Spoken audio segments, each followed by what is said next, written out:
ونصلي ونسلم على هذا النبي الكريم سيد المرسلين وعلى آله وصحبه أجمعين. أما بعد، أيها المؤمنون اتقوا الله، أوصيكم وإياي بتقوى الله، فقد فاز المتقون. Muslimin dan muslimat, mudah-mudahan dirahmati Allah Subhanahu wa taala. Di dalam sebuah hadis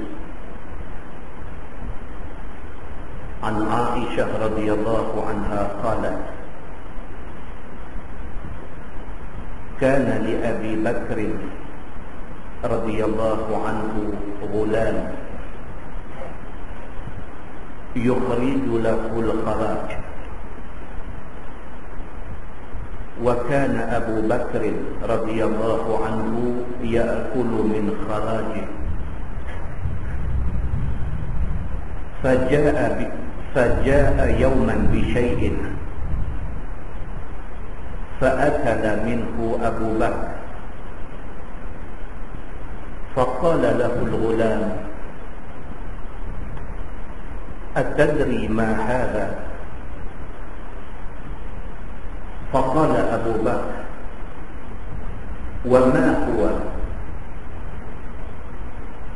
فقال: كنت تكهنت لإنسان في الجاهلية وما أحسن الكهانة إلا أني خدعته فلقيني فأعطاني لذلك هذا الذي أكلت منه. فأدخل أبو بكر يده فقاء كل شيء في بطنه، أو كما قال hadis sahih riwayat Al-Bukhari. Daripada Aisyah radhiyallahu anha, istri Nabi sallallahu alaihi wasallam, kata Aisyah, adalah bapa dia Abu Bakar As-Siddiq radhiyallahu anhu ada satu ghulam, ada satu budak hamba, ada satu khadak. Aisyah radhiyallahu anha, dia anak Sayyidina Abu Bakar. Dia cerita tentang hal bapa dia, tentang Abu Bakar As-Siddiq radhiyallahu anhu. Dia kata bapa dia ada satu ghulam, ada satu budak khadak. Yukhriju lahul kharaj, yang bapa dia dengan budak ni ada satu understanding. Budak ni khadam dia suruh budak ni pergi kerja, hasil daripada kerja budak ni sebahagian bagi kat dia, sebahagian lagi ambil ke budak khadam ni. So benda tu dipanggil al-kharaj. Wa kana Abu Bakr radhiyallahu anhu ya'kulu min kharajihi.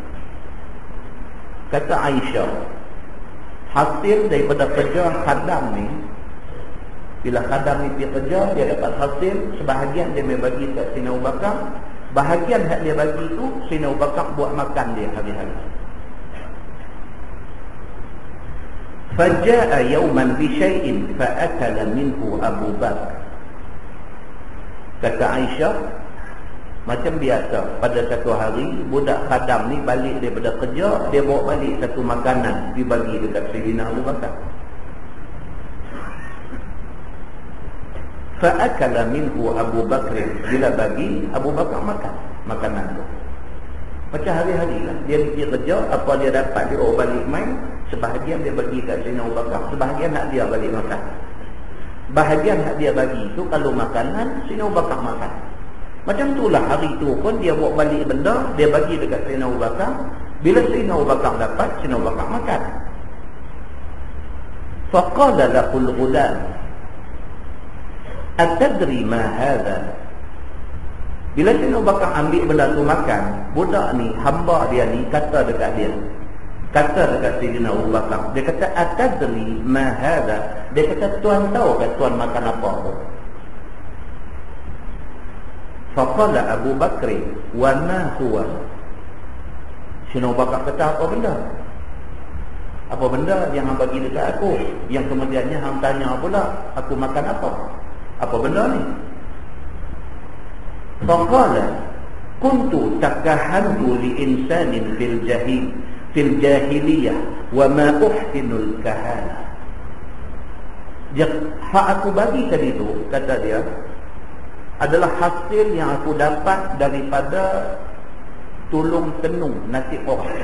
Dia kata dulu masa aku jahiliah dulu, ada satu orang mai jumpa minta aku tolong tengok nasib dia. Dan aku ni, dia kata wa ma uhsinul kahana, aku tak reti apa pasal jadi bomo, jadi nujum, jadi duk tengok nasib orang ni, aku tak reti apa. Tapi dah orang ni mai dekat aku, dia minta aku tolong tengok nasib dia, aku pun buat. Illa anni khada'tu, aku tak tahu apa, aku tipu dia saja. Ini bukan bomo, dia panggil buhma. Bila buh, dia mau. Dia kata aku tak salah, aku pun tak erti apa, dan aku pun tak pernah bagi tahu. Kalau orang kata aku bomo, tapi dia ni, dia mai jumpa aku, dia minta aku buat sesuatu. Dia minta aku jampi, dia minta aku buat sesuatu yang benda ni selalu yang duk buat ni kahin, golongan bomo. Aku bukan bomo, tapi dia suruh aku buat benda ni dekat dia. Dan aku tak erti benda ni, tapi dah dia suruh aku buat dia lah. Macam kita tu, orang main ustaz ni minta tolong, ustaz, anak saya ni tak tahu lah, dia ketegang dulu dah, tak dengar kata.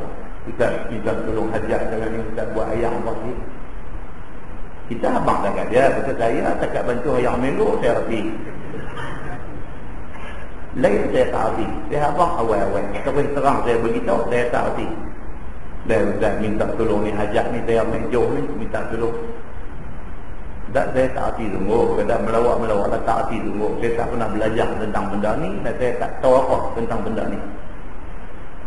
Ustaz hajat ni kan, tahu pun dia ni tak erti bahasa apa. Ambil ayam tu, Alhamdulillah, baca Fatihah apa dia buat, boleh. Nak diizinkan Allah Subhanahu wa ta'ala balik-balik dia pergi buat apa kan dengan ayam tu, hajat dia tu tercapai. Dia abang orang, dia kata ustaz dalam suri bumbu ya. Nampak kan? Benda nak jadi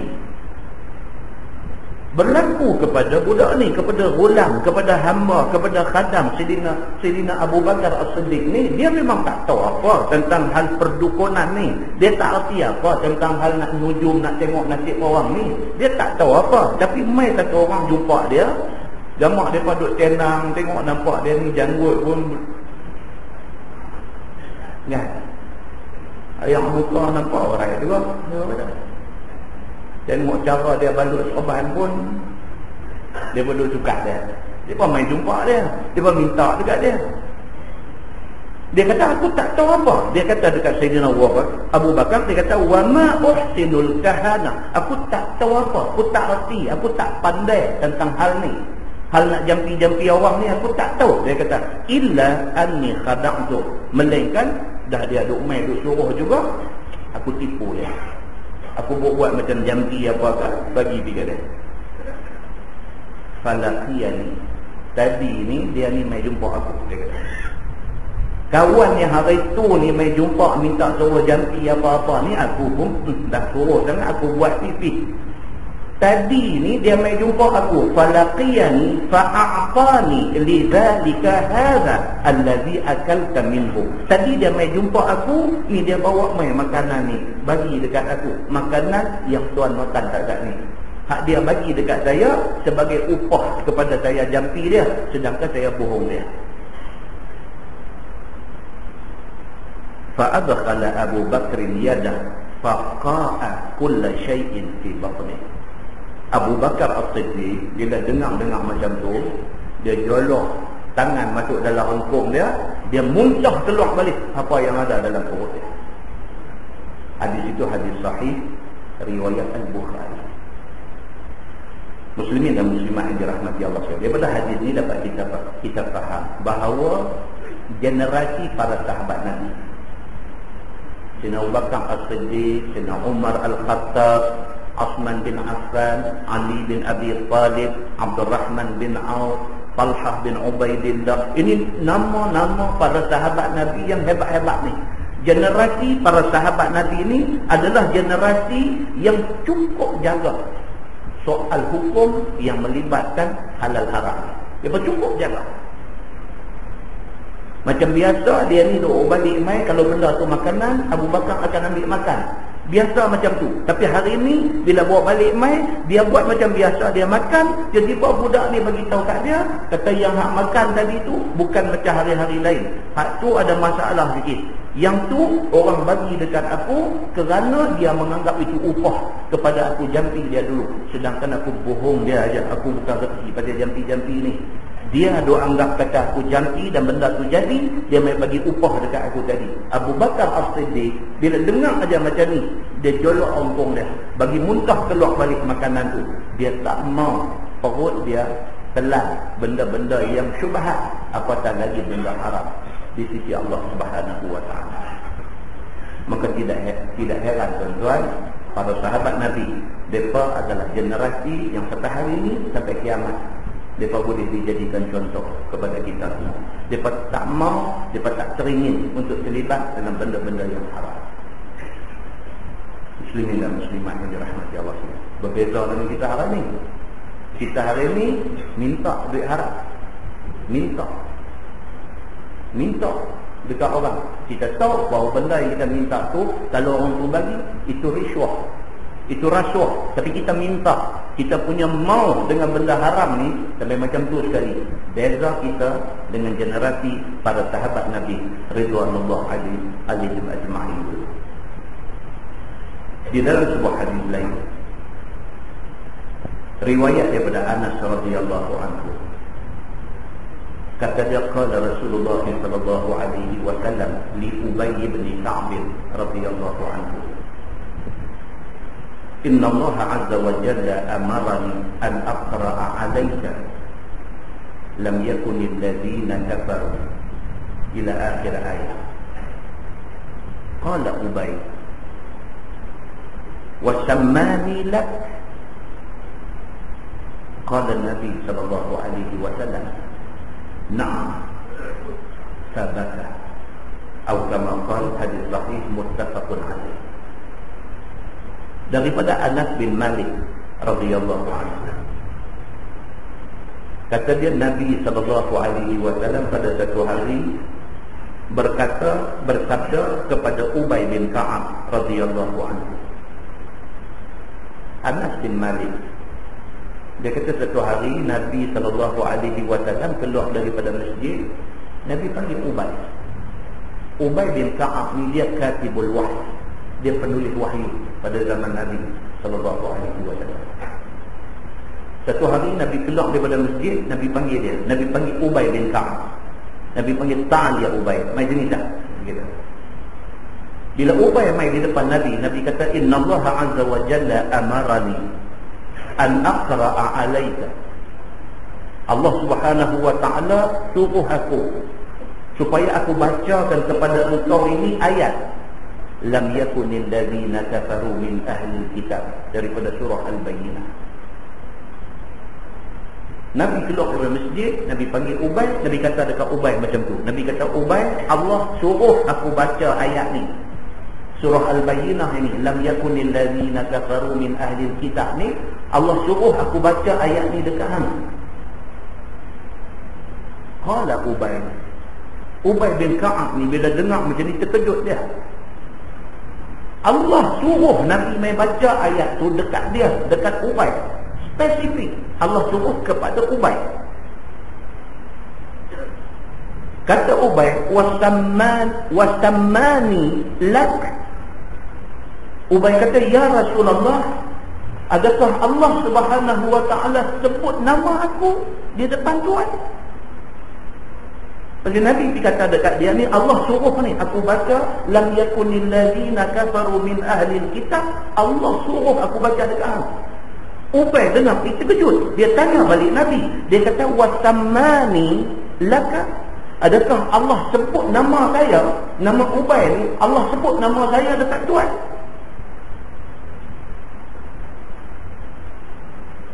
Qala Nabi sallallahu alaihi wasallam, na'am. Nabi kata, ya, Allah sebut nama hang, Ubay bin Ka'ab. Sabaka, menangis Ubay bin Ka'ab. Tuan-tuan, Allah sebut nama dia. Kata-kata Allah juga. Kalau Nabi sebut nama dia, di mahsyar itu ni dia ramai pada ni lagi. Ramai pada ni lagi. Kaki berdiri atas kaki. Dengan panas matahari turun main atas kepala, sejengkai atas kepala, dengan kaki kita pijak kaki orang, dengan yang perlu duduk tenggelam kita. Dalam keadaan macam tu, tiba-tiba main Nabi Muhammad SAW dalam ramai-ramai ni, dia tunjuk seorang. Pak Haji main, dia kata. Syafaat Nabi SAW, Nabi pinpoint, Nabi tunjuk seorang tepat-tepat. Haji main. Tuan-tuan, jadi lagu mana tuan-tuan kita pada masa tu? Nabi tunjuk kita. Nabi tunjuk main. Syamsuri, Sa'ad, Allah, tuan-tuan. Muslimin dan muslimat yang dirahmati Allah. Ubay bin Ka'ab, Allah sebut nama dia kepada Nabi SAW. Allah kata, wahai Muhammad, tolong dibaca ayat Al-Bayyinah ni, surah Al-Bayyinah, lam yakunil ladzina kafaru min ahlil kitab ni, dibaca dekat Ubay bin Ka'ab. Ubay bila dengar macam tu, dia tanya balik dekat Nabi, Allah sebut nama saya ke? Nabi kata, na'am. Menangis dia.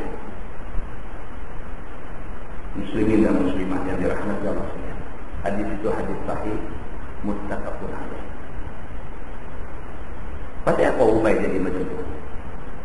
Pasal Ubay menyedari hakikat diri dia. Banyak mana amal dia. Dia tu ingat ni, tara mana aku ni, amal aku ni banyak mana ni yang Allah boleh sebut nama aku kepada Nabi SAW. Suruh dibaca ayat ni kepada Ubay bin Ka'ab. Lebih-lebih lagi dalam surah Al-Bayyinah tu, hak ujung tu Allah Subhanahu wa taala sebut apa dalam ayat tu? Innal ladzina amanu wa 'amilus shalihat ulaika hum khairul bariyah.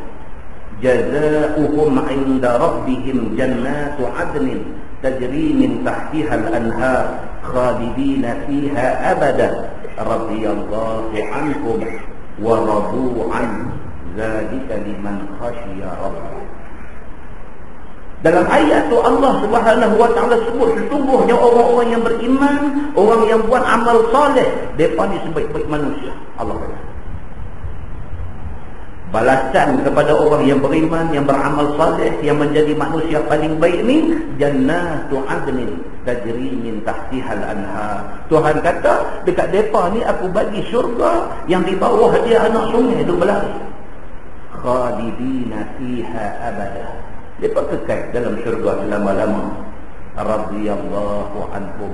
Allah redha dekat depa. Wa radu an, dan depa redha kepada Allah Subhanahu wa taala. Bila ayat ni Nabi dibaca dekat Ubay, bermakna Ubay bin Ka'ab menjadi satu orang yang Allah Subhanahu wa taala bagi tahu, kata aku redha dekat hang. Nabi tolong dibaca ayat ni khusus untuk hang. Menangis Ubay bin Ka'ab. Muslimin dan muslimat yang dirahmati Allah sekalian, demikian Allah Subhanahu wa taala memuliakan para sahabat Nabi yang sememangnya mereka orang yang mulia-mulia. Dan sebuah hadis lain riwayat daripada Abi Ya'la Shaddad bin Aus radhiyallahu anhu, kata dia Nabi sallallahu alaihi wasallam qala al-kayyis man dana nafsah wa 'amila lima ba'da al-maut wal 'ajiz man ittaba'a nafsahu hawa wa tamanna 'ala Allah, atau kama qala. Hadis sahih riwayat Imam At-Tirmidzi daripada Shaddad bin Aus radhiyallahu anhu. Dia kata Nabi sallallahu alaihi wasallam bersabda, Nabi kata al-kayyis, orang hak bijak, orang hak cerdik ni siapa? man dana nafsah. Nabi kata orang yang sentiasa muhasabah diri. Ini orang bijak. Nabi sebut dalam hadis pendek aja, hadis tu ringkas aja. Nabi kata al-kayyis, yang dikatakan orang bijak, orang cerdik, orang pandai ni, man dana nafsah. Orang yang hari-hari dia muhasabah diri, dia hisap balik, dia ingat balik diri dia, dia kenang balik amalan dia banyak mana. Ni orang bijak. Kita nak tidur tak lagi tuan-tuan, nak tidur malam tak lagi, ambil satu time, ambil 5 minit, 10 minit, just rewind balik hidup kita 24 jam. Undang balik pergi pukul 5 pagi tadi. Pukul 5 pagi tadi kita bangkit, kita buat apa? Kita bangkit pergi pancong, buang ayam, lepas itu kita semayang sunat apa ke tak? Lepas itu kita semayang tak qabliyah subuh. Subuh kita hari ni macam mana? Dalam waktu ke, ujung waktu ke, luar waktu ke? Kita muhasabah balik, kita pergi kerja hari ni. Dalam tempoh kita bekerja, ada kita terlibat dengan benda-benda dosa, benda haram, benda yang menjadi salah di sisi Allah. Kita ingat balik Zuhur tadi pukul apa kita semayang. Kita ingat balik Asar tadi macam mana. Kita ingat balik tadi Maghrib tadi kita siap, kita nak main masjid, niat kita nak main malam ni apa. Kita cek balik, kita muhasabah balik, kita tahu kita duduk mana. Kalau kita muhasabah, kita cek balik, tengok pagi tadi aku bangkit berapa? Bangkit ke 7. Subuh ni, waktu matahari naik pun 7.20, 7.18 ke 7 baru bangkit. Baru nak buat kalang kabut masuk pancok, baru nak lagu tu ni dan sebagainya. Semayang takbir Allahu Akbar, habis waktu. Dah keluar dah waktu subuh, kita semayang dan takbir aja dalam waktu. Lepas tu keluar daripada waktu subuh. Kalau macam tu keadaan kita, kita pergi kerja hari ni lagu mana? Pergi kerja hari ni kita terlibat dengan benda yang tak elok. Misalnya di tempat kerja bergaul tak elok dengan rakan sekerja laki-laki perempuan, hidup bercampur dengan cara tak betul. Misalnya kita pergi kerja di bahagian yang boleh kutip duit orang, kita ambil duit cara tak betul. Misalnya kalau kita muhasabah balik benda ni sebelum tidur ni, astagfirullahaladzim, awak dah aku hari ni dia ambil ayat semayang, minta ampun kepada Allah Subhanahu wa ta'ala. Nabi SAW kata al-kayyis, yang dikatakan orang bijak, orang pandai, orang cerdik itu man dana nafsah, orang yang muhasabah balik diri dia, wa amila lima ba'da al-maut, dan dia kerja, fokus dia untuk hidup selepas mati. Dia bukan kerja sekadar nak ambil gaji tiap-tiap ujung bulan saja, tapi dia kerja dia ni apa? Untuk ba'dal maut. Lepas mati esok ni ada satu hidup tu lagi nak bagi masalah dekat dia kalau lah dia tak buat benda ini. Kalau sekiranya dia satu orang yang sentiasa fikir benda-benda macam tu, dia orang bijak, Nabi kata. Wal ajiz, tetapi orang yang lemah, yang leceh ni siapa? Man atba'a nafsahu hawa. Orang yang hawa nafsu dia ikut sehari-hari. Dia ikut hawa nafsu dia. Nafsu mau apa, keinginan hati apa, dia tunaikan semua sekali.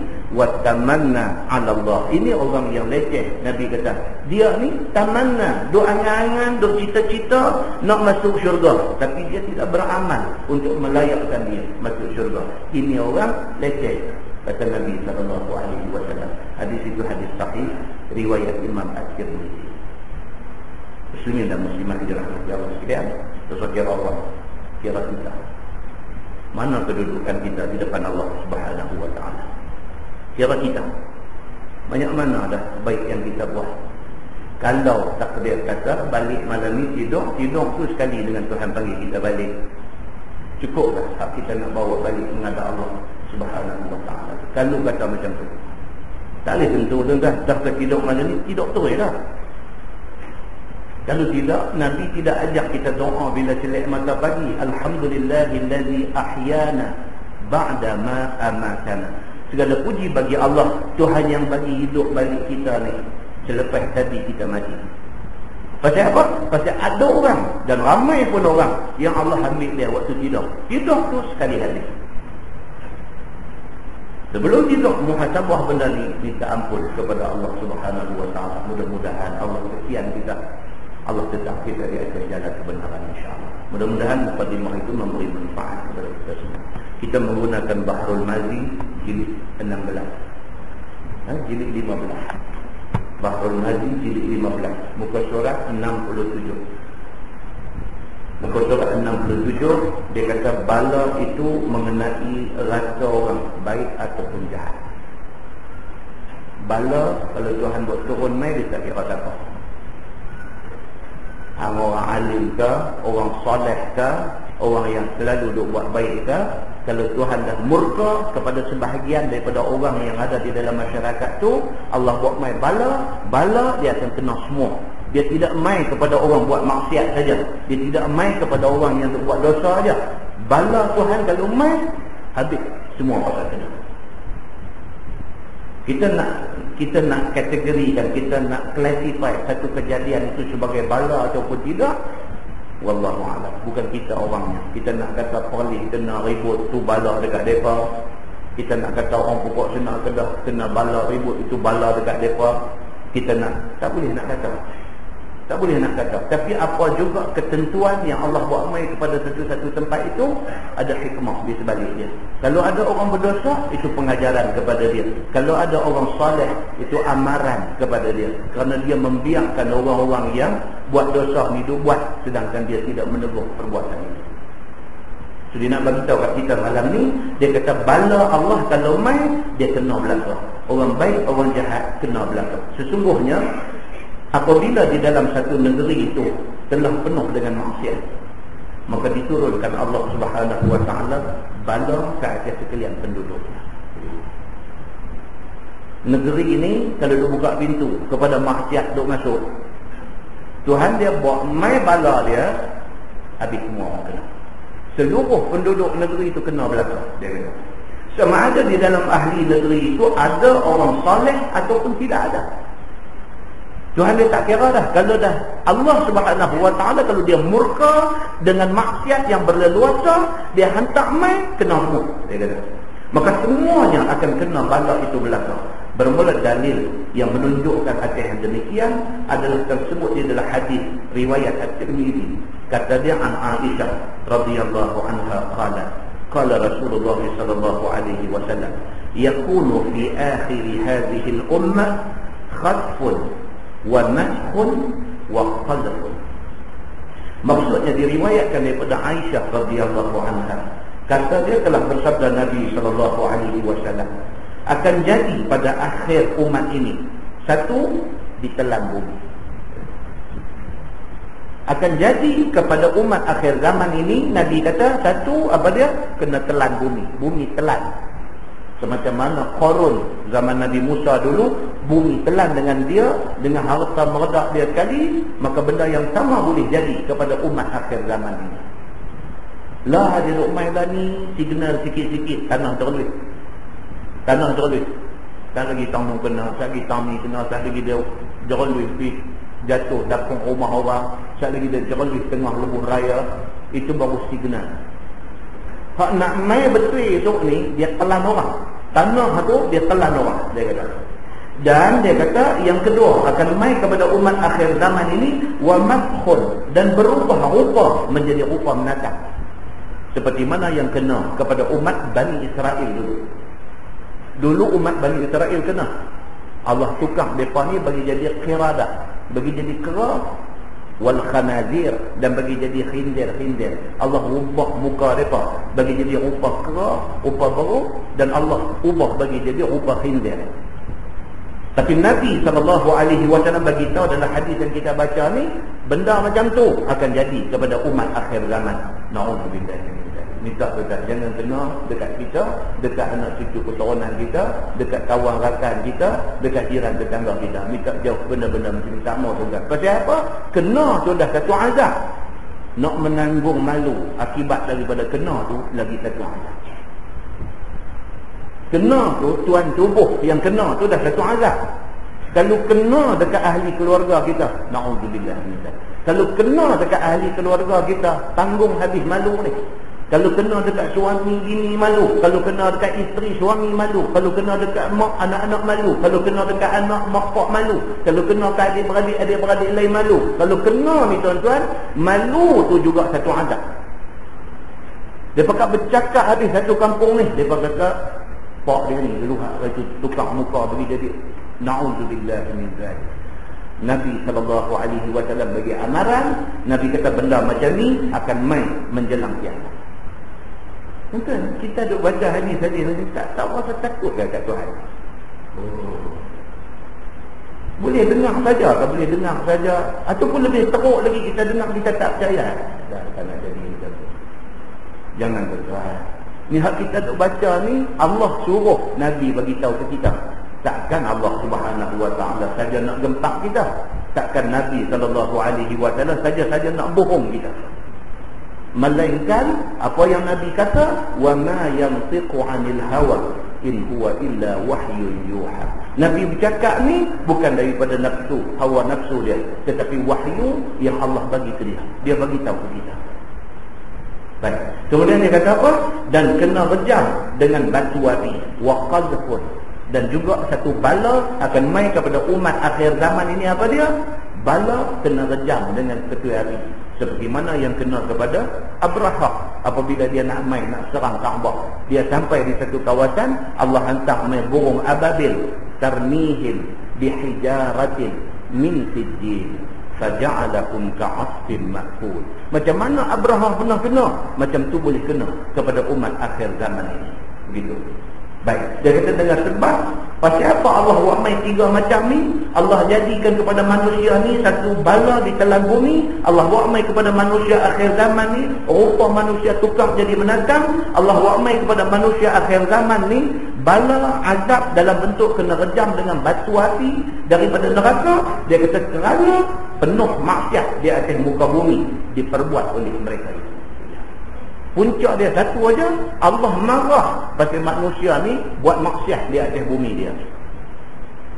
Entah, kalau kita ada rumah sewa, kita bagi orang sewa rumah kita, kata orang lain main habaq kat kita. Dia bagi kita Pak Haji, rumah Pak Haji kan di taman apa, rumah nombor berapa-berapa tu, kita kata ya rumah saya Pak Haji, tolonglah Pak Haji, disuruh dia pakai keluar apa. Duk buat maksiat dalam rumah Pak Haji. Kita kalau dengar macam tu, kita marah. Rumah kita dia main sewa, dia nak buat maksiat di dalam rumah tu. Kita kalau dengar tu pun kita marah. Ini kepula Allah Subhanahu Wa Taala. Bumi ni bumi dia. Dia suruh kita ni hidup baik-baik atas bumi ni. Kita pergi cambah maksiat di atas bumi dia. Marah Allah Subhanahu Wa Taala ni, dia buat main bala ke manusia yang duduk di atas muka bumi. Muslimin dan muslimat yang Allah. Dia kata apabila didengar oleh Aisyah sabda Nabi SAW yang demikian itu, lalu tanya Aisyah itu, qalat qultu ya Rasulullah anahliku wa fina salihun? Qala Nabi SAW na'am idza dhahara al-khubs.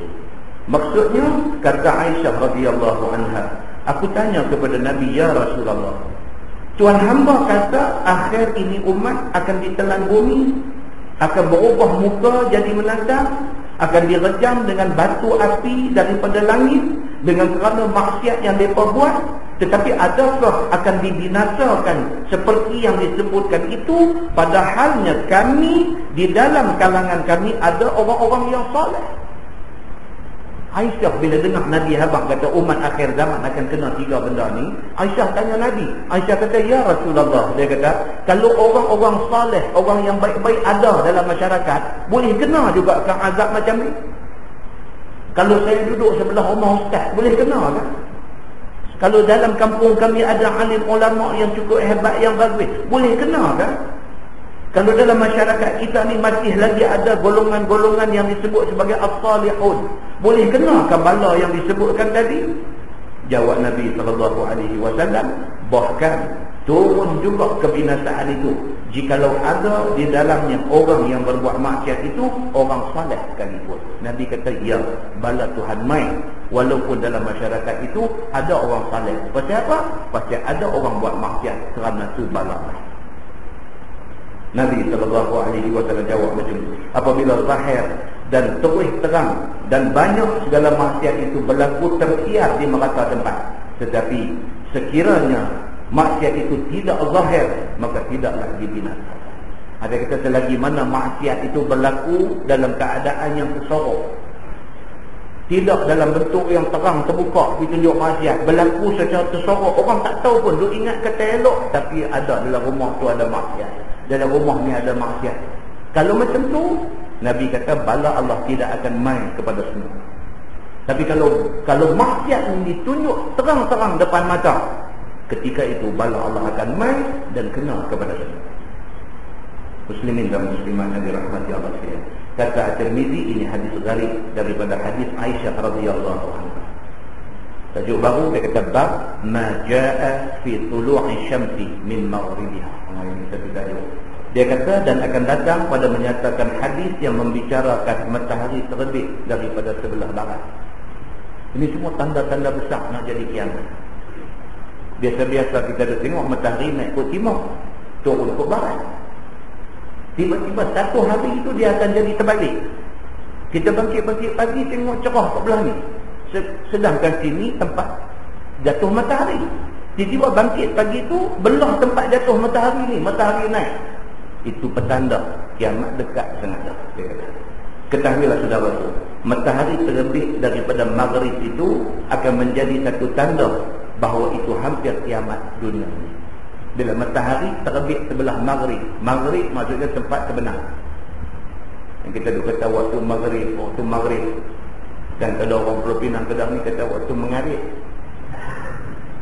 Maghrib itu bahasa Arab. Maghrib daripada perkataan ghurub, terbenam. Maghrib dia kata mengarit. Kan?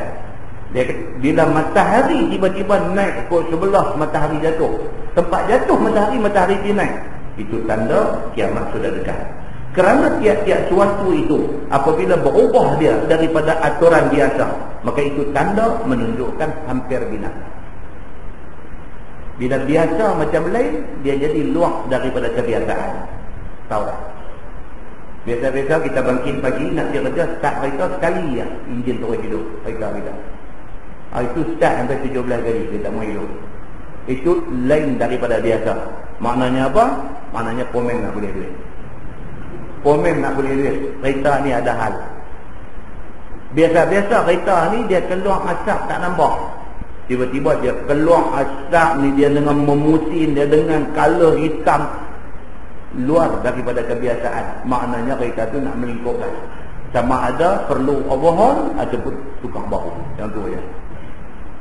Dia cerita dia macam samalah dia kata dengan dunia ni. Dunia ni kebiasaannya matahari naik sebelah masyrik, sebelah timur, tiba-tiba dia naik sebelah barat.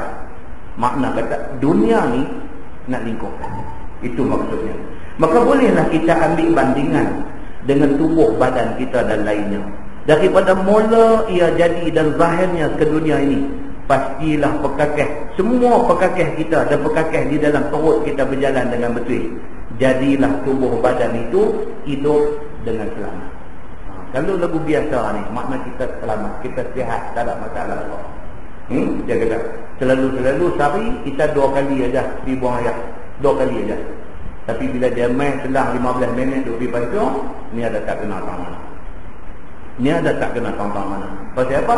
Sistem dia sudah kacau. Dia kata, tetapi manakala jadi berubah aturan badan itu, terkadang panas, sangat panas ia, dan terkadang sejuk teramat-ramat dia jadi mabuk. Duduk tak duduk dia sejuk sampai ketak-ketak. Selalu tak ada apa-apa. Duduk tak duduk dia sejuk sampai ketak-ketak. Duduk lagi dia hangat sampai tak boleh pakai baju. Duduk lagi dia sejuk, dia duduk main begitu, selang selis, dia hospital. Dia hospital, something wrong somewhere. Dan terkadang-kadang lemah nadinya. Kadang-kadang orang tengok, orang kata, awak nampak hang pucat nak tadi. Dia kata pucat ke? Ini pucat semua dia kata. Hang tak sihat ke? Dia mula rasa tak sihat. Langkah pergi 4-5 tapak, seorang lagi pula kata, awak nampak macam seroh ke macam mana? Seroh pula lah. Dia kata, tadi kawan tu kata pucat. Hang kata seroh pula, biar betul. Dia ni kata tak semua. Awak demam ke?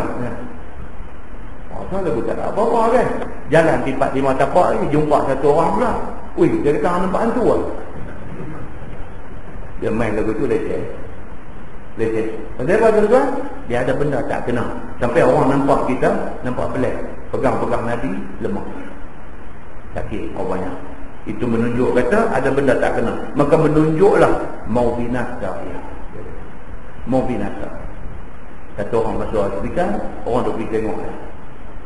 Tengok, kelok-kelok jumpa kawan lain pula nak main tengok. Dia jangan main mana? Main tengok kawan kita lah. Macam mana? Harus jawab lah. Harus ni cara dia.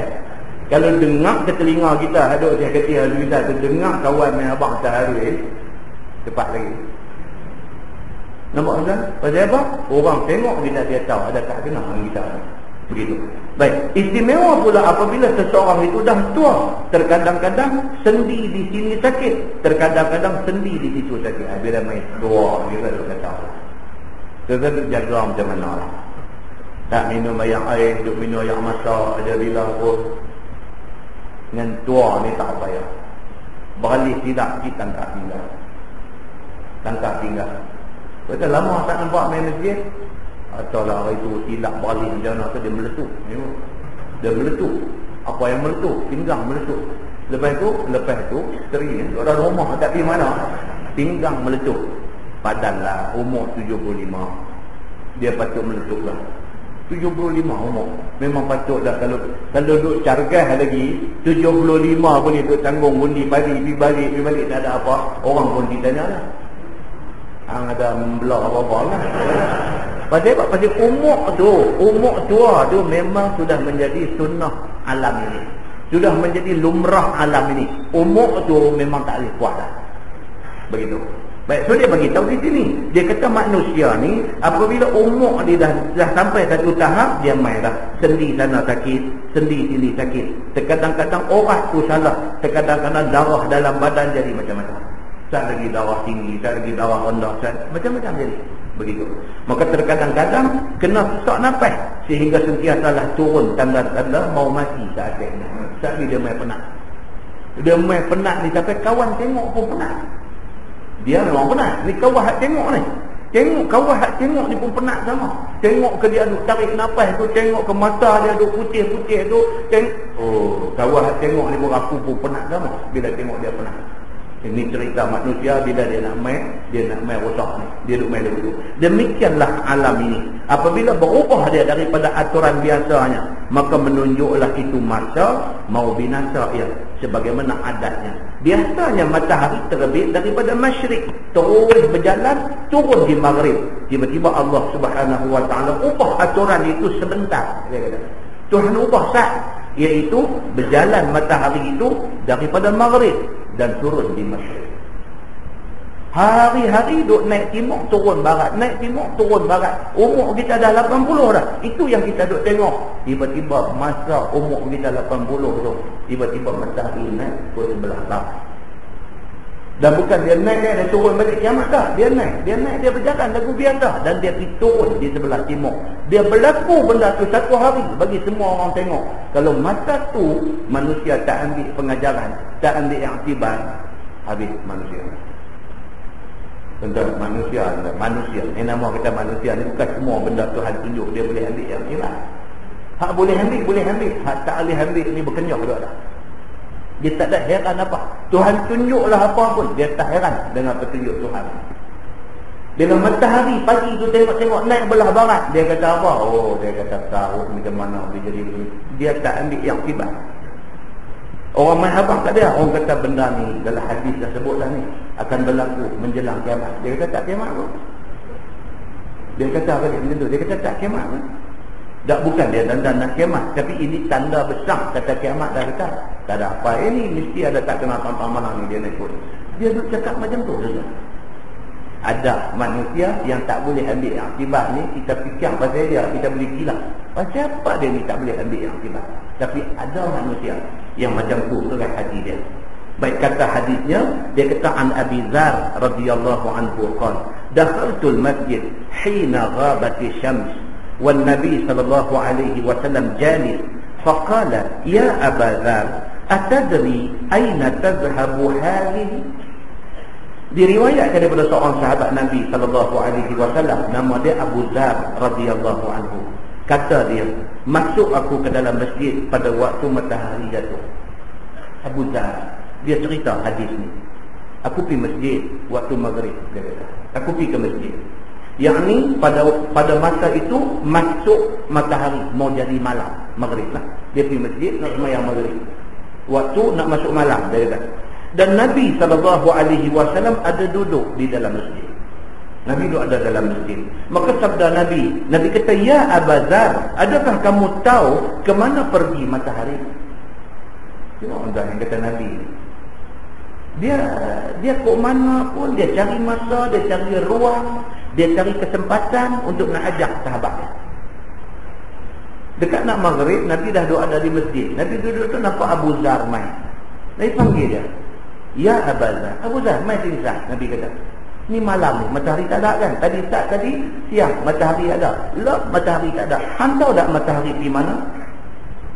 Nabi tanya Abu Dzar, "Hang tahu tak matahari yang tadi diterang benderang cerah tadi tu, mana pi matahari lah ni? Ni malam ni tak ada matahari. Mana pi matahari tu?"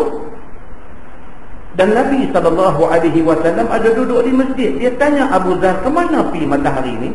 Apabila didengar oleh Abu Dzar sabda Nabi tanya yang demikian itu, maka dijawabnya, "Qala qultu Allah wa rasuluhu a'lam."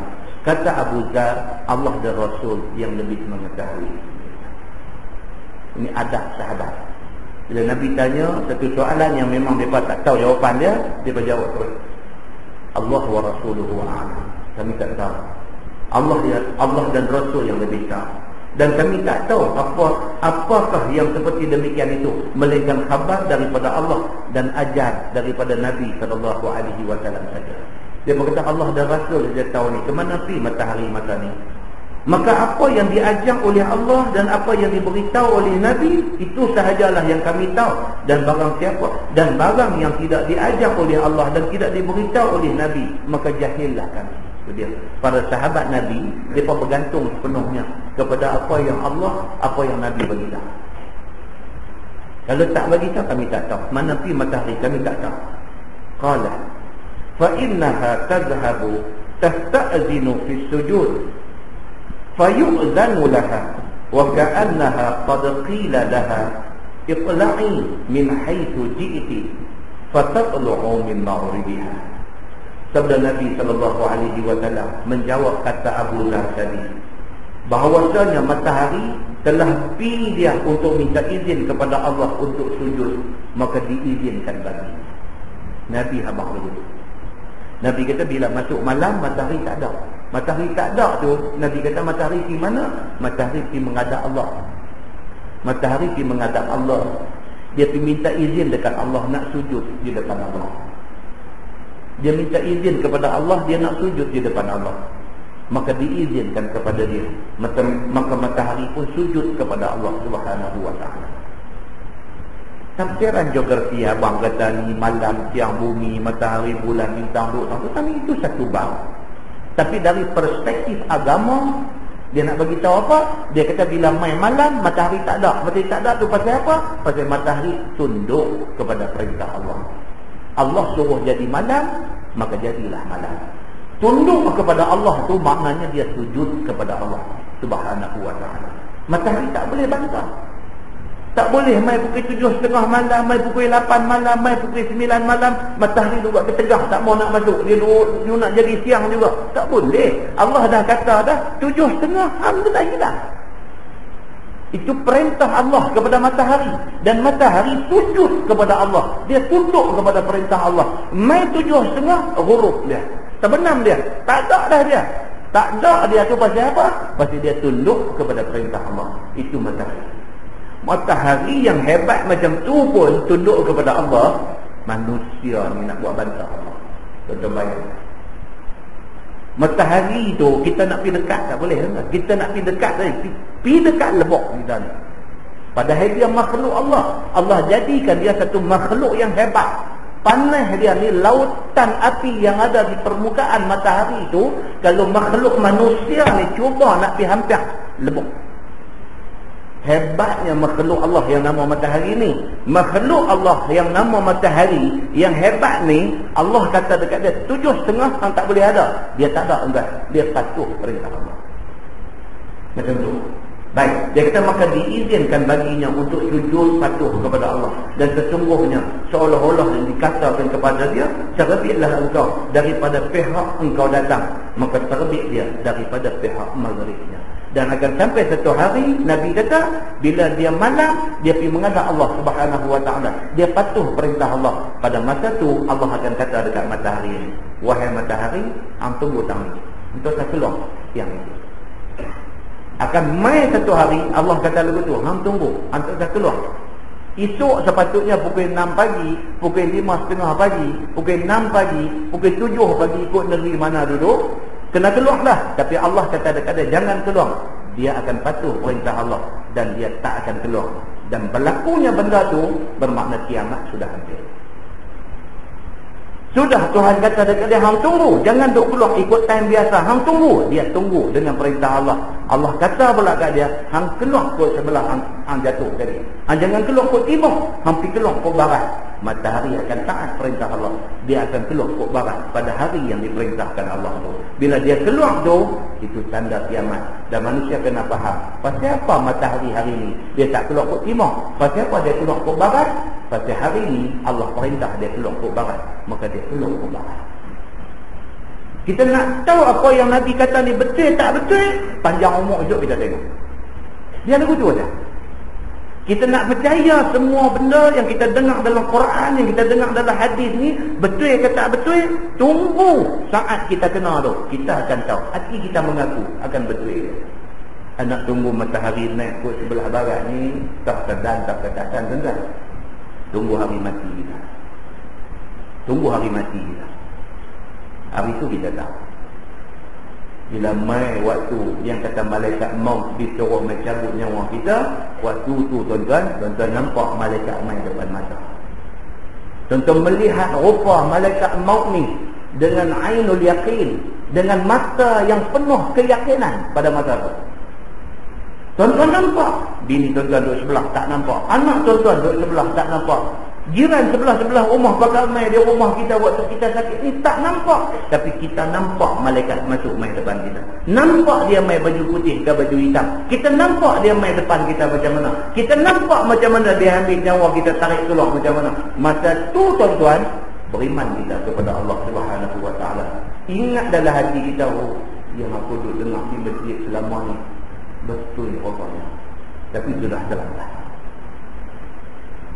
Mati kita duduk terkujung atas katil tu, tunggu sampai tak lagi cukup time orang ambil kita, bawa pergi mandi mayat, bawa kita pergi tempat kapan-kapan kita bungkus, kita elok-elok boh atas pengusung nak bawa pergi kubur. Pada masa tu kita bercakap, masa orang duk usung tu kita bercakap, kita tanya orang yang duk usung ni, apa nak bawa aku pergi mana ni? Teringat kita pada masa tu, aku pernah dengar benda ni di masjid dulu. Nabi SAW beritahu, manusia sewaktu dibawa dengan pengusung, kalau sekiranya dia beriman, dia kata qaddimuni, qaddimuni, dia kata cepatlah bawa aku nak masuk dalam kubur. Pasal apa? Pasal dia dah nampak dah kubur menjadi raudhah min riyadil jinan. Dia dah nampak dah kubur dia nak menjadi taman syurga Allah. Tapi kalau dia orang yang bermasalah, masa duk usung tu, dia tanya orang yang duk usung dia ni, apa nak bawa aku pergi ke mana? Suara dia duk bercakap ni, qaddimuni, qaddimuni. Suara ni semua didengari oleh semua makhluk Allah, kata Nabi SAW, kecuali manusia. Tak ada. Pada masa tu tuan-tuan, kita yakin sangat dah apa yang terdengar di telinga kita satu time dulu di masjid, orang duk beritahu hadis Nabi habaq lagu ni, rupa-rupanya betul semua.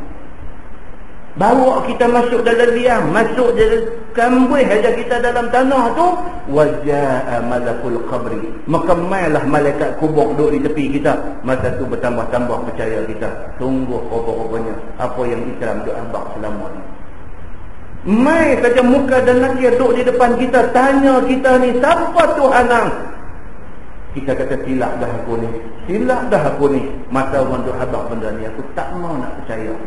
Apakah malam aku nak terima tak lagi?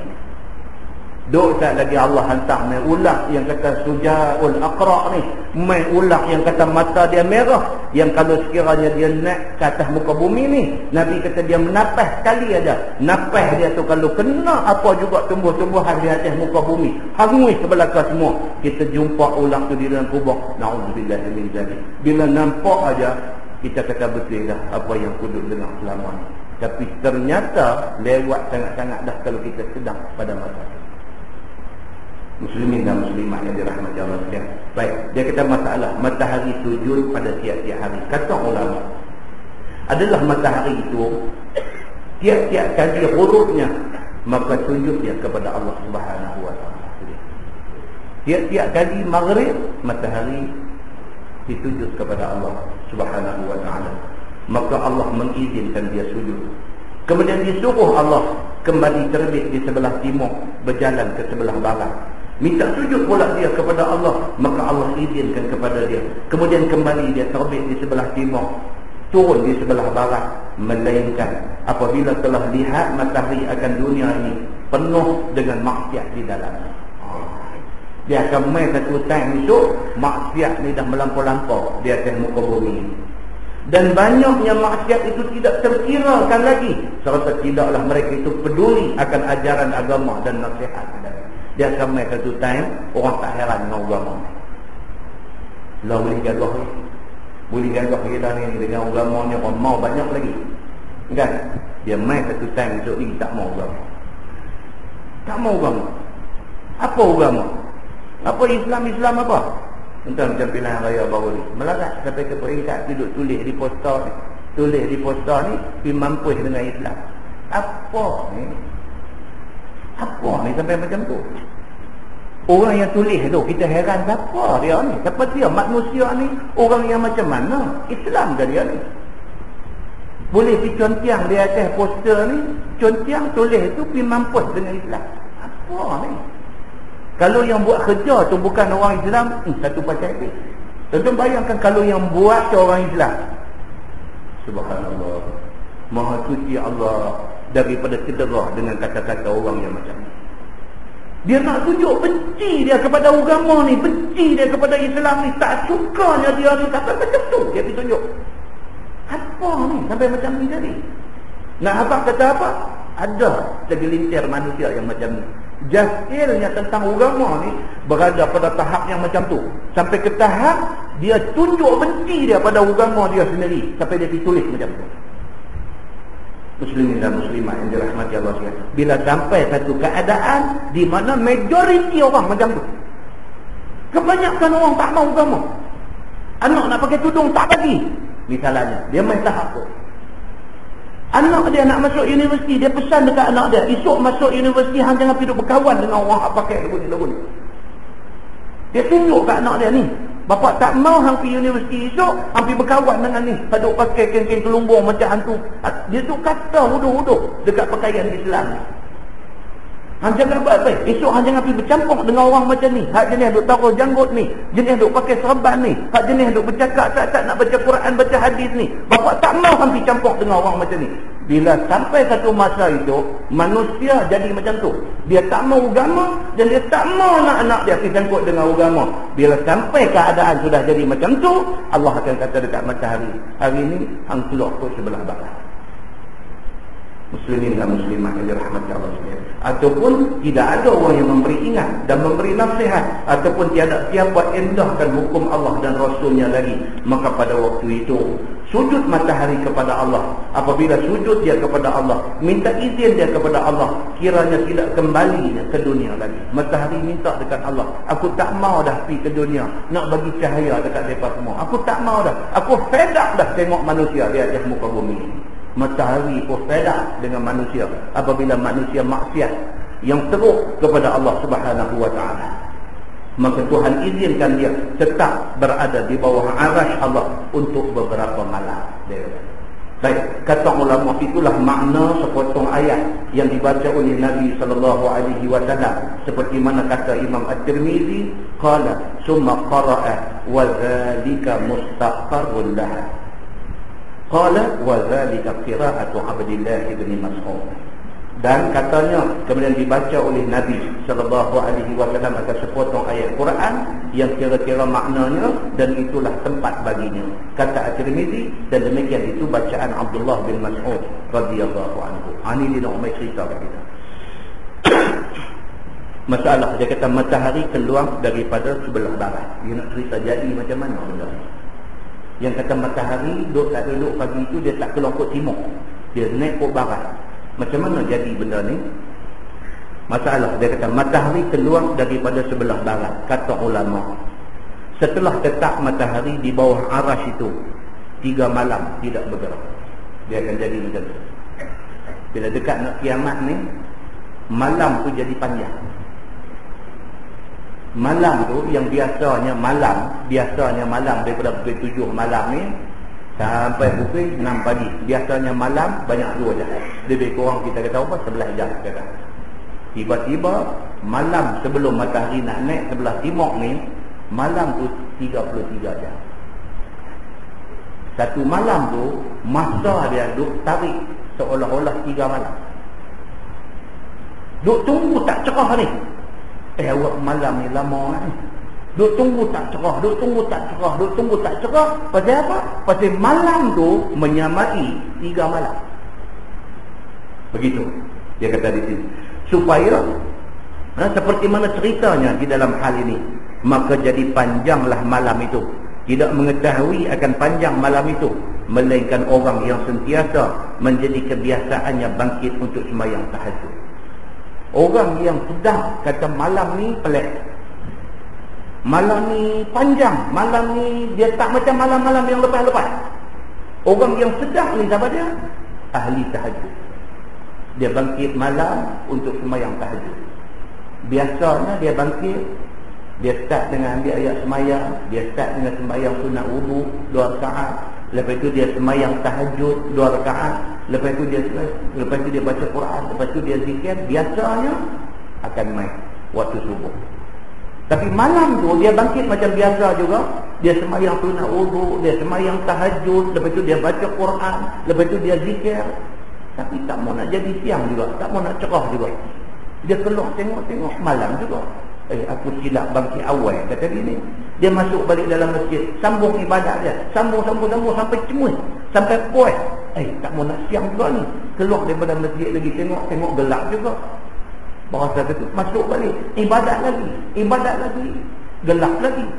Baru dia teringat, oh ini yang aku dengar di atas masjid dulu. Kata bila menjelang kiamat, satu malam tu sama macam 3 malam. Baru dia tanya, orang yang mula sedap ni siapa? Dia kata ahli tahajud pada waktu malam. Tak kaki tak ambil subuh, jatuh. Dia kata tak cerah lagi, boleh tidur lagi. Dia sekarang nak tidur. Nampak kan? Jom kita baca apa dia kata. Maka tidaklah mengetahui akan panjang malam itu, melainkan orang yang sentiasa menjadi kebiasaannya bangkit sembahyang tahajud. Kerana orang yang sembahyang tahajud itu, apabila telah tidur dia kemudian daripada Isya, lalu bangun pula dia pada waktu tengah malam untuk menunaikan ibadahnya, maka sembahyang dia, berzikir dia, baca wirid dia dan lainnya, demikianlah diperbuatnya pada tiap-tiap malam. Maka pada malam matahari duduk tetap di bawah arasy itu, apabila telah habis ibadatnya, ibadat ahli tahajud itu, dan habis wiridnya, tidak juga terbit-terbit waktu fajar. Dia dah puas dah baca Quran dengan wirid, dengan zikir, dengan apa, tak mau nak cerah juga lagi. Dia dah main satu macam. Lalu keluar mereka itu melihat bintang. Apakah halnya? Maka keluarnya, tiba-tiba dilihatnya seperti hari-hari dulu. Dia keluar tengok, malam lagi ni aku bangkit awal tadi ni. Berasa aku bangkit tadi dah pukul 4 kan. Pukul silap pukul 1 aku bangkit tadi ni. Masuk balik, buat ibadat balik lagi. Maka sudahlah mereka itu jatuh salah sangka, menghabiskan waktunya dan kurang ibadahnya. Mereka kata takut tadi baca Quran tu sikit pun baru 1 muka 2 muka pun, padahal dia dah baca 1 juzuk dah. Dia berasa dia baca sikit pun, masuk baca lagi, dia kata. Kemudian kembali pula mereka itu berbuat ibadah dengan bersungguh-sungguh hati, dan ambil jaga dengan sebetul-betulnya, menghabiskan sembahyang zikir dan wirid dengan cukup tertib.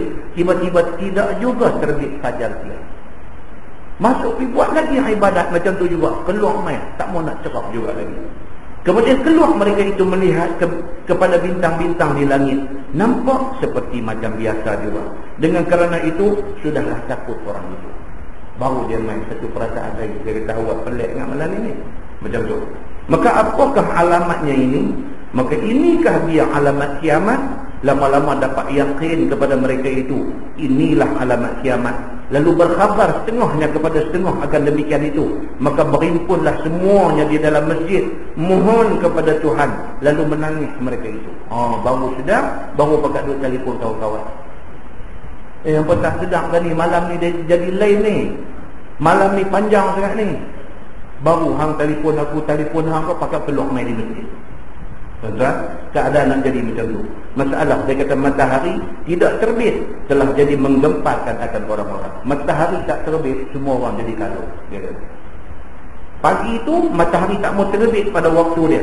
Maka kata ulama, dengan kerana matahari itu tidak terbit beberapa lama, maka jadilah gempak segala orang. Seperti cerita di dalam masalah itu tadi. Dan didapati segala puak yang tersebut itu pada tiap-tiap negeri. Seluruh dunia, setiap negeri ada orang yang beribadat kepada Allah ni. Semua jadi gempak. Di Malaysia jadi gempak, di Indonesia jadi gempak, di mana kecuali Belanda tak ada gempak. Belanda ni tak habis-habis lah. Tuan, apa yang perlu orang Islam buat dekat Belanda ni? Apa yang perlu orang Islam buat dekat Belanda? Pasaraya Maidin, tuan-tuan, mereka ambil satu langkah yang bagus. Pasaraya Maidin, orang Islam ni. Di rak barang yang jual barang Belanda, mereka bubuh stiker merah. Mereka tulis ini produk Belanda. Apa yang orang Islam perlu buat dekat Belanda ni? Boykot barang dia, habis cerita. Apa guna kita pergi lompat atas jalan, bakar bendera dia, pergi maki hamun dia, baling betul batu pergi kedutaan dia, kita dapat apa? Habis kita pumpah-pumpah marah baling tu yang ni apa ada di tangan baling, habis kita pergi beli barang dia. Macam kita lah, kita marah ke Amerika ni, marah dalam pada duk marah tu cocok rokok Marlboro, rokok Amerika dia. Marah apa? Merepek gelak Amerika kat kita ni. Dia dah buat-buat ni, dia kata tak mengaji sekolah nanti. Buat sesuatu yang praktikal. Apa yang praktikal? Boykot barang dia. Dunia ni ada 1.3 bilion orang Islam. Kalau 1.3 bilion orang Islam boykot barang Belanda, terjejas ekonomi dia.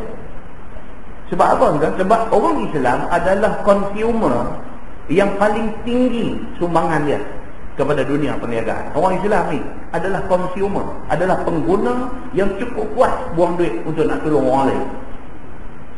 Kalau orang Islam 1.3 bilion tak sentuh barang Belanda ni. Pasal apa? Pasal kita marah kat mereka ni bukan sekali, bukan dua kali. Tak tahu berapa kali dah kita marah kat mereka ni. Dalam pada tu marah tu, disakut dia lagi. Kenal pasti apa barangan buatan Belanda. Boykot. Itu saja cara. Tak payah pergi duk lompat, tak payah pergi duk maki hamun dia, tak payah pergi duk buang masa kita, tak payah. Buat sesuatu yang praktikal untuk nak ajak dia. Melampau mereka ni, tuan-tuan. Lego tu alat permainan kita tu beli kat anak-anak. Duduk sambung-sambung bagi jadi macam-macam. Orang naik kuda, naik kereta, duduk susun-susun bagi jadi rumah. Lego ni jual di semua supermarket. Lego tu produk Belanda. Lego ni sampai ke satu tahap hari tu ni, dia buat permainan patung Nabi Muhammad. Patung Nabi Muhammad duk bersetubuh dengan satu perempuan. Dia tulis pula di kotak produk dia, produk Lego ni dia tulis di kotak tu, dia kata orang yang di bawah umur 9 tahun tak boleh beli barang ni. Dia kata pasal apa? Pasal di dalam ni ada Nabi Muhammad bersetubuh dengan perempuan umur 9 tahun. Dia nak cerita kata Aisyah umur muda menikah dengan Nabi ni. Dia sampai ke tahap tu dah. Dia pergi buat nak bagi sakit hati orang Islam ni. Kita pergi beli lagi barang ni. Kita pergi beli lagi sampai hari ni. Pasaraya Maidi, mereka yang pertama kali mereka keluar di situ, mereka tulis ini produk Belanda. Tengok stiker merah tu terus ada di depan. Orang Islam jangan beli produk mereka ni. Satu dunia marah, bakar bendera dia, baling batu, pergi ke kedutaan dia dan apa sebagainya. Dia pun buat satu drama tunjuk kat kita, kata dia minta sorry, dia minta maaf apa lagu-lagu ni. Habis benda tu. Itu dia buat hal lain pula. Kita marah pula, lompat dundang-dundang sana sini pula, apa-apa semua. Lepas itu dia keluar pula satu kenyataan. Dia kata dia minta maaf lah atas apa semua. Lepas itu dia buat lain pula. Sampai bila kita nak kena nak kena perkenal dengan orang macam ni. Muslimin dan muslimah yang dirahmati Allah, itu cara yang paling berkesan. Boykot barangnya, habis cerita. Nah, muslimin dan muslimat yang dirahmati Allah kan. Benda ni dia kata apa yang berlaku matahari tak terbit ni, matahari malam menjadi panjang ni, berlaku di semua negeri, di seluruh dunia. Dia kata, tetapinya yang banyak gempak dan tak senang hati ialah orang fakir, orang yang hina-hina. Tiada siapa orang kaya indah akan mereka itu. Itu lumrah dunia. Orang miskin ni dia jadi macam satu penyakit. Orang kaya takut ke orang miskin. Nampak orang miskin dia lari. Pasal apa? Seolah-olah miskin tu satu penyakit yang boleh merosakkan dia. Nampak orang miskin dia lari. Demikianlah dia kata keadaannya berlaku. Apabila sempurnalah 3 malam matahari tak terbit, maka menyuruh Allah Subhanahu wa taala akan matahari itu terbit daripada pihak barat. Bila dilihat orang akan matahari terbit daripada barat, maka tahulah orang-orang bahawa kiamat telah hampir sangat masanya. Maka menangislah ahli langit dan ahli bumi. Selepas malam jadi panjang, matahari tak keluar pagi. 2 malam aja pasal matahari tak keluar. Barulah matahari keluar. Keluar tu dia tak keluar timur, dia keluar di barat. Bila keluar macam tu, orang hak rezeki agama dah tahu dah. Kiamat dah datang. Menangis dah mati-mati. Menangis pasal apa? Pasal mengenangkan diri dia. Amal tak banyak mana, sedangkan kiamat sudah ada around the corner. Dekat dah kiamat ni nak jadi. Dan pada waktu terbit matahari yang demikian itu juga berserulah oleh yang menyeru dari langit, adakah tidak matahari itu telah terbit daripada pihak barat? Apabila didengar oleh ahli bumi akan seruan itu, menangis mereka itu dan merendahkan mereka itu, merendahkan diri mereka itu kepada Allah, serta memandang ke langit dan melihatlah mereka itu akan cahaya matahari dan cahaya bulan itu tidak seperti kebiasaan lagi. Bila dia naik matahari di sebelah barat tu, cahaya dia pun tak macam cahaya panas yang biasa-biasa. Cahaya dia dah jadi lain, dan jadi keduanya seperti talam berhimpun pada tempat yang satu. Maka pada hari itu tidak berguna menangis lagi. Bila dah mai keadaan macam tu, dia kata tak ada guna dah. Kita nak menangis pun sudah tidak ada gunanya lagi. Ni tuan-tuan, benda yang kita baca daripada hadis, satu benda yang kita kena beriman, kita kena percaya, kata benda ni betul. Benda ni akan jadi. Panjang umur kita, kita jumpa benda ni. Kita takkan jumpa, anak cucu kita akan jumpa benda ni. Sebab benda ni janji daripada Allah Subhanahu wa taala. Wallah. Lepas ni insya-Allah kita masuk bab fi khuruj Ya'juj wa Ma'juj. Dia mai pula satu tajuk dekat kita, tajuk ni panjang juga. Dia cerita tentang akan keluarnya makhluk Allah Subhanahu wa taala yang bernama Ya'juj dan Ma'juj. Apa dia ni Ya'juj dan Ma'juj? Sebelum kita baca, tuan-tuan boleh balik tengok dalam tafsir surah Al-Kahfi. Tafsir surah Al-Kahfi start daripada ayat 83. Start daripada ayat 83 dia pergi sampai ayat 98. Dia cerita yang kita nak baca ni. Cerita tentang makhluk yang bernama Ya'juj dan Ma'juj. Siapa mereka ni? Mereka ni ada atau tak lagi? Kalau ada, di mana tempat dia? Dan itu ni kalau dia keluar, apa yang dia akan buat kepada kita? Benda ni ada disebutkan di dalam Al-Quran secara umum. Kita akan jumpa dalam Quran ini, dia kalau tengok dalam surah Al-Kahfi ayat 83, Allah kata, wa yas'alunaka 'anil qarnain. Dia kata, qul sa'atlu 'alaikum minhu dzikra. Allah kata macam tu. Dia kata, wahai Muhammad, mereka tanya kamu tentang Dzulqarnain. Iskandar Dzulqarnain. Dzulqarnain ni siapa? Kita akan baca insya-Allah bulan depan. Mereka tanya kamu tentang dia ni, tentang Dzulqarnain ni. Siapa Dzulqarnain ini? Allah bagi tahu dalam ayat ni apa dia kata? Sa'atlu 'alaikum minhu dzikra. Aku akan ceritakan kepada kamu semua tentang Dzulqarnain ini, dan aku akan cerita kepada kamu semua tentang Ya'juj dan Ma'juj yang ada kaitan dengan Dzulqarnain ini sebagai pengajaran kepada kamu semua. Makna dia apa tuan-tuan? Yang kata Ya'juj dan Ma'juj ini ada dalam. Di mana tempat mereka duduk? Kita akan baca lepas ni surah. Pasal apa lah ni dia tak keluar main haluk start lagi? Kalau kata dia dah. Pasal apa dia tak sampai haluk start lagi ni? Jauh sangat ke tempat duduk dia ni? Tak sampai haluk start. Ataupun lah ni dia dah keluar dah, dia dah sampai di London dah kan? Ataupun lah ni dia dah ada di Mongolia kan? Ataupun lah ni di mana ada ni yang kata Ya'juj dan Ma'juj ni? Quran ada cerita dan hadis akan main mendetailkan tentang cerita Ya'juj dan Ma'juj ni. Tonton baca cerita ni bulan depan, tonton baca tentang terlintas dalam kepala. Betul ke ni? Dia betul. Cerita ni cerita dongeng ke? Cerita betul. Tapi tonton balik, rojak balik dalam surah Al-Kahfi ayat 83, betul rupanya. Pasal apa? Pasal benda ni diceritakan oleh Allah dalam Quran. Kalau Quran, kalau hadis tuan-tuan boleh tanya lagi, ustaz faham ke hadis tu? Orang lah pandai. Lah masyarakat kita lah ni pandai. Kalau dengar hadis saja dia tak maulid, tak puas hati, bertanya balik. Hadis faham ke? Kalau kita kata hadis hasan, hadis hasan ni macam mana? Tak boleh pakai dia, pakai. Nak tanya dulu tu. Kita kata hadis hasan boleh pakai lah, kita kata. Oh. Yang apa ustaz, yang apa hadis apa yang dia kata tak boleh pakai? Dia macam nak tahu tapi tak baca. Dia macam tu. Kita kata yang tu maudhu'. Maudhu' tu bukan hadis. Cuma orang sebut hadis maudhu'. Hadis yang direka-reka. Hadis yang direka-reka makna bukan hadis lah. Cuma sebut aja kata hadis maudhu'. Tapi dia bukan hadis. Itu kata-kata yang direka-reka. Quran, tuan-tuan tak payah tanya ustaz, sahih saya Quran ni? Ini nak kena. Kalau tanya macam ni nak kena. Ayat Quran tak payah tanya, sahih tak payah. Ayat Quran, dia sesuatu yang qat'i. Dia sesuatu yang bersifat mu'tamad. Dia sesuatu yang bersifat tak boleh ragu. Kita alif lam mim zalikal kitabu la raiba fi. Itulah al-kitab, Quran itu la raiba fi. Tidak ada ragu kepada dia sikit pun. Maknanya bila cerita Ya'juj dan Ma'juj dan cerita Iskandar Zulkarnain ni Allah sebut dalam Quran. Bukan sahaja Allah sebut Ya'juj dan Ma'juj, Allah sebut tentang Zulkarnain. Zul ni maksudnya orang yang memiliki. Qarnun maksudnya tanduk. Qarnain maksudnya dua tanduk.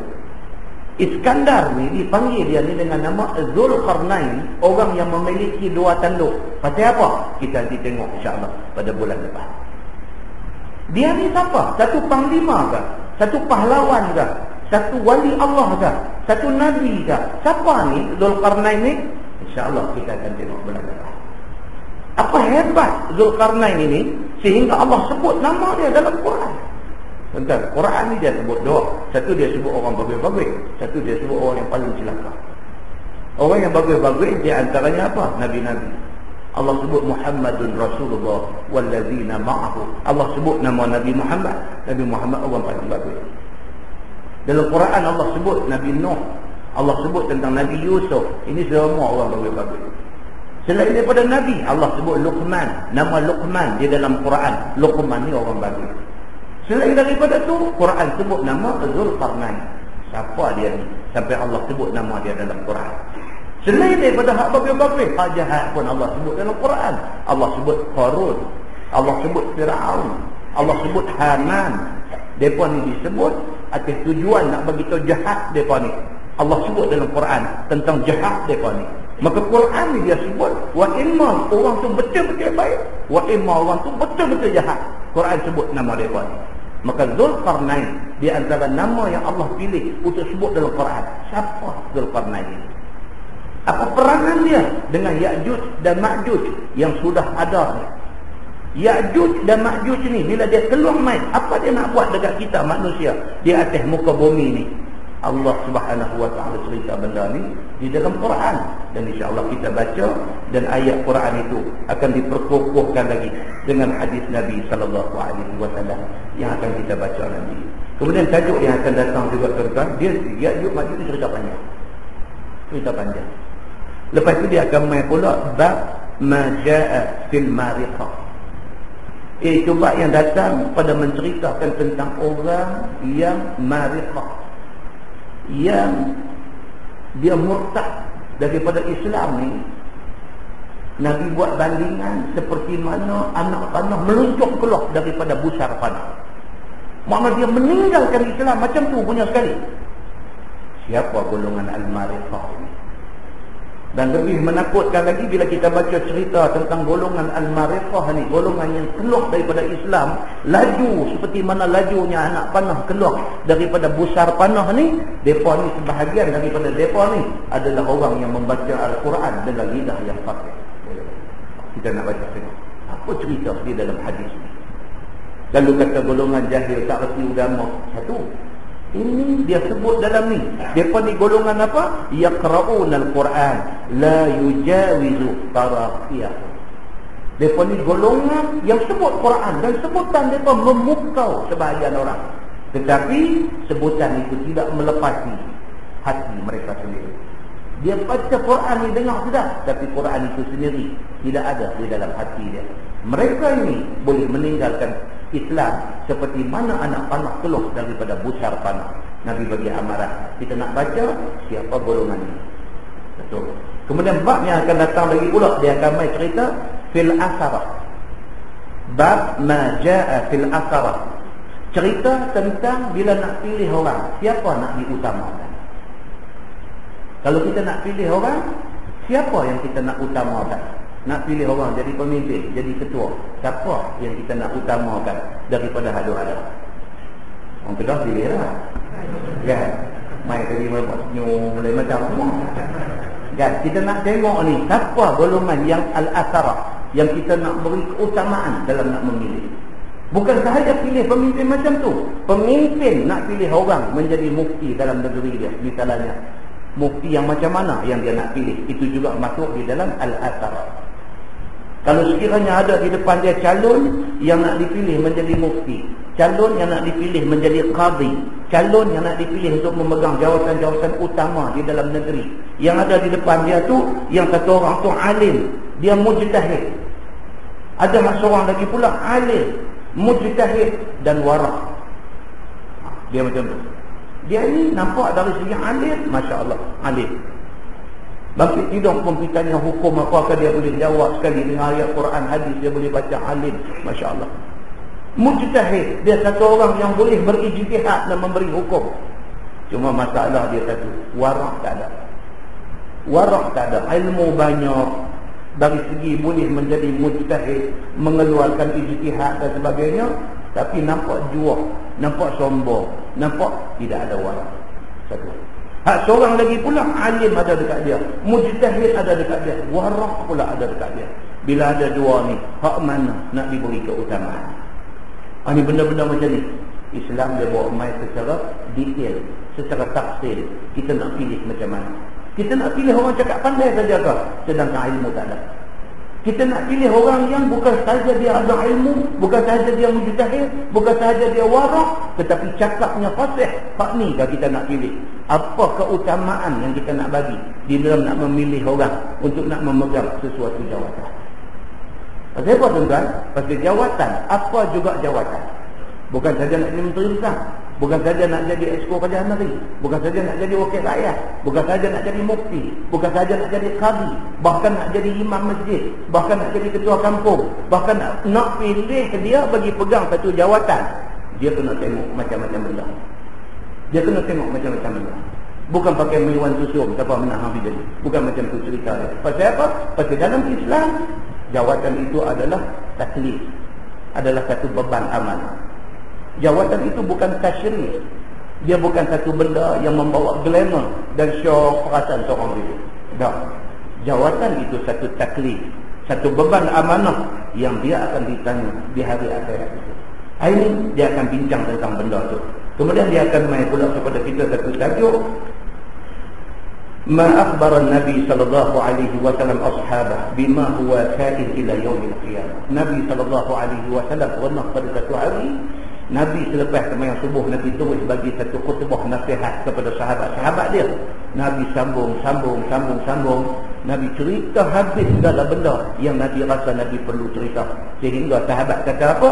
Siapa orang yang paling kuat ingatan, dialah yang ingat paling banyak.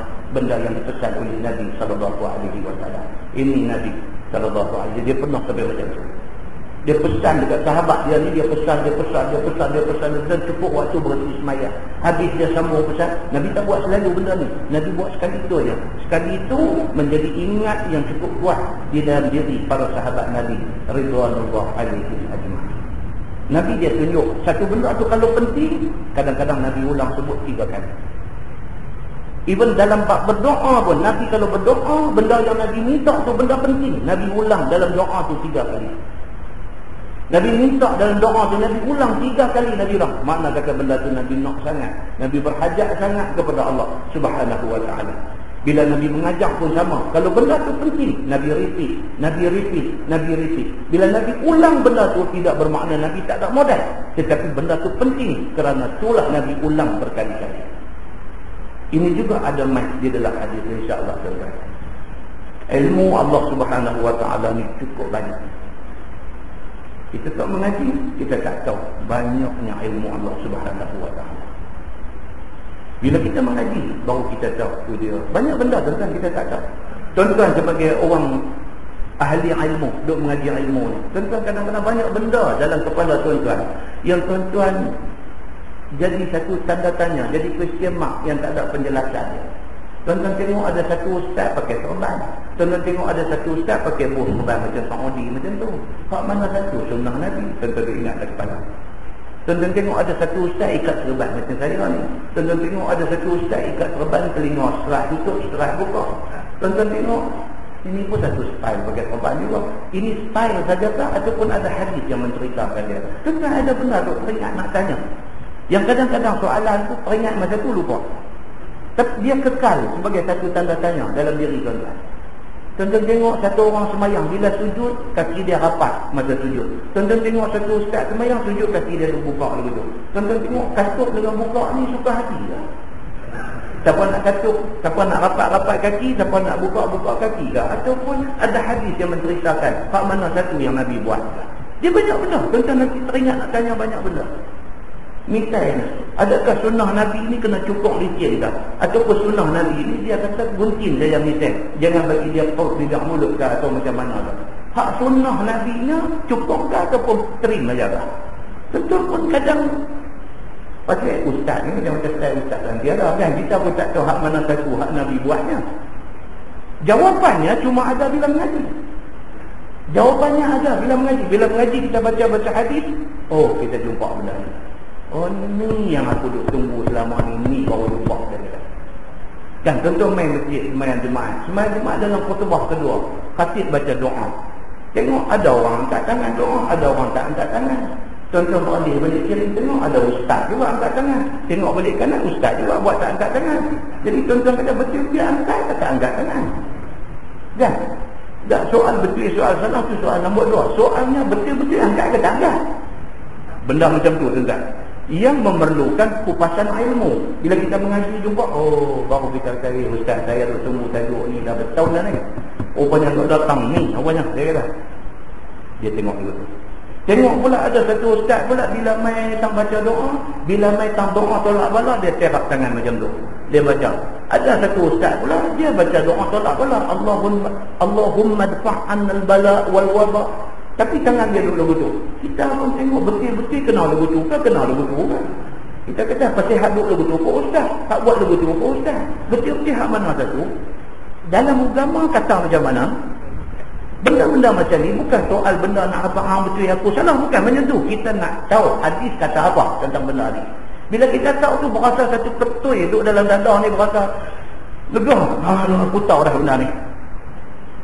Nampak tak? Banyak benda yang berkaitan dengan kita hari-hari ini. Satu orang mai tanya kita, saya kata ustaz, saja nak tanya ustaz, kita ambil ayat semayang ustaz, kita nak niat masa bila? Dia mai tanya. Saya kata selama ni hang duk niat bila? Hang pun bukan kata baru balik, nampak 5-60 kali balik. Dah ambil dah. Dia mai tanya, dia kata kita nak niat, kata aku ambil ayat semayang ni masa bila? Dia kata. Kita tanya dia balik, selama ni hang duk niat bila? Dia kata masa bersumpah lah, masa bersumpah saya niat, kata saya wuduk. Tak apa lah kita kata, tak apa, kita kata kan. Tak, dia kata jadi makna masa kita mula ambil air semayang, kita basuh tangan, kita kumuk, kita istinsyak, ayah dalam hidung, apa semua, kita tak niat ayat semayang lagi masa tu. Dia tanya bila. Dia tanya dia balik dah tu hang niat. Kemudian dia faham niat, kemudian tanya dia. Peningan saya dia. Dan jangan buat benda macam tu orang boleh tanya. Dia kata patut niat masa awal lah. Kalau kita nak semayang, kita nak semayangkan Allahu Akbar, niat nak semayang Isyak. Takkan masa rokok saja bawa kita niat semayang Isyak. Dia kata jadi ambil ayat semayang, kita start dengan basuh tangan, kita dengan kumuk. Lepas tu basuh muka baru niat, kata aku wuduk. Jadi tadi kita tak cerah lah. Dia kata tak masuk dalam ayat semayang. Dah tapi buat apa? Dia kata kalau dia duduk jadi lagu tu. Pernahkah tuan-tuan teringat benda-benda macam ni dalam kepala tuan-tuan sebagai orang Islam? Teringat. Jadi teringat tak ada jawapan. Betul-betul macam mana? Sedangkan Islam ada jawapan dia. Tapi sebab kita sendiri kurang mengaji, maka kita tak jumpa jawapan itu. Jawapan ni di mana tuan-tuan? Jawapan ni dalam Quran, dalam hadis Nabi, dan daripada alim ulama yang boleh memahami Al-Quran dan hadis Nabi. Di sana jawapan dia. Bila kita dapat tu, ketui hadu bagi kita sesak nafas ni dia lepas. Lega dah, baru aku tahu lagu ni cerita dia. Banyak benda tuan-tuan. Kalau tuan-tuan tengok satu bab, kita boleh libas saja, cerita pasal pakaian saja, pasal pakaian Nabi saja, kita baca yang tu saja pun banyak benda kita tahu. Pakaian Nabi macam mana, warna apa Nabi suka, dia sampai macam tu. Warna apa Nabi suka, Nabi gemak color apa, color apa yang Nabi larang, color apa yang bila Nabi pakai sahabat semua kata hebat, pakai puji Nabi. Serban Nabi macam mana? Serban ikat ke? Serban buah di kepala tu? Nabi pakai serban color apa? Kan? Tak ada kata batik ni color Nabi kan? Tapi color apa yang Nabi pakai? Bila pembukaan kota Mekah, Nabi masuk dalam Mekah, pada hari pembukaan kota Mekah, Nabi pakai serban apa? Serban yang Nabi pakai tu ada ekor macam ni ke? Atau macam mana ke? Ekor dia jengkai ke? Sedepah ke? Dia ada dua ekor ke? Satu bawah, satu naik buat atas ke? Kita duduk tengok depan mata kita ni macam-macam, tapi kita tak tahu hak Nabi ni macam mana. Kita nak tahu, bukan nak kata hak dia ni buat salah. Salah tak salah, tapi kalau buat exactly macam yang disebut dalam hadis Nabi, itu lebih baik dan lebih memberi selesa dalam diri kita. Itu tujuan mengaji tuan-tuan. Bila kita tahu, kita boleh buat satu benda, satu amalan yang kita buat tu kita dengan penuh keyakinan, bukan ikut orang. Bukan ikut. Kita buat satu benda, kita yakin benda yang kita buat. Sebab apa? Kita sudah jumpa hadis. Kita sudah jumpa huraian hadis itu macam mana. Benda-benda macam ni perlu untuk nak memberi ketenangan dalam hati kita. Kita rasa tenang bila kita tahu kita buat itu tidak salah. Tenang hati kita.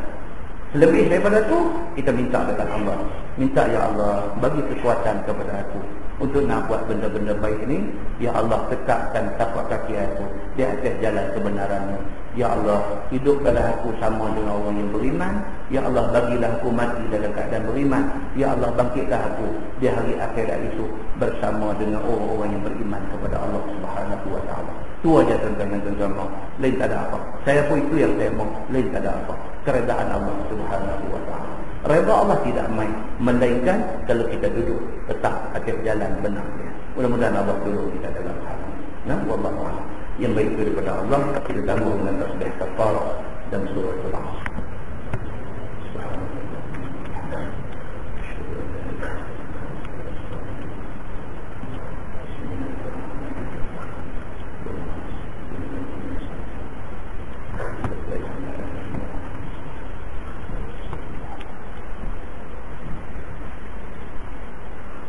اللهم صل على محمد في الأولين والآخرين وسلم ورضي الله تبارك وتعالى عن سائر أصحاب سيدنا رسول الله أجمعين.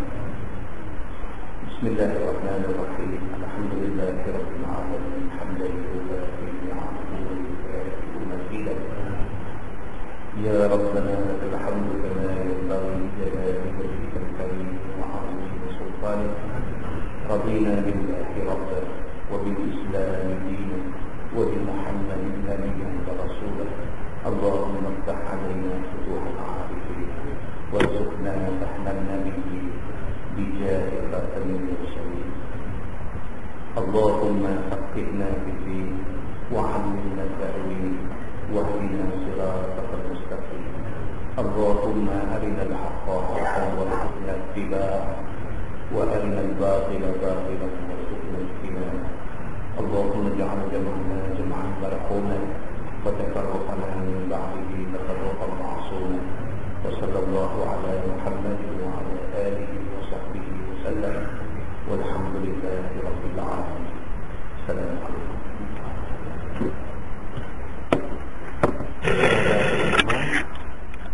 Ceramah Maulid Rasul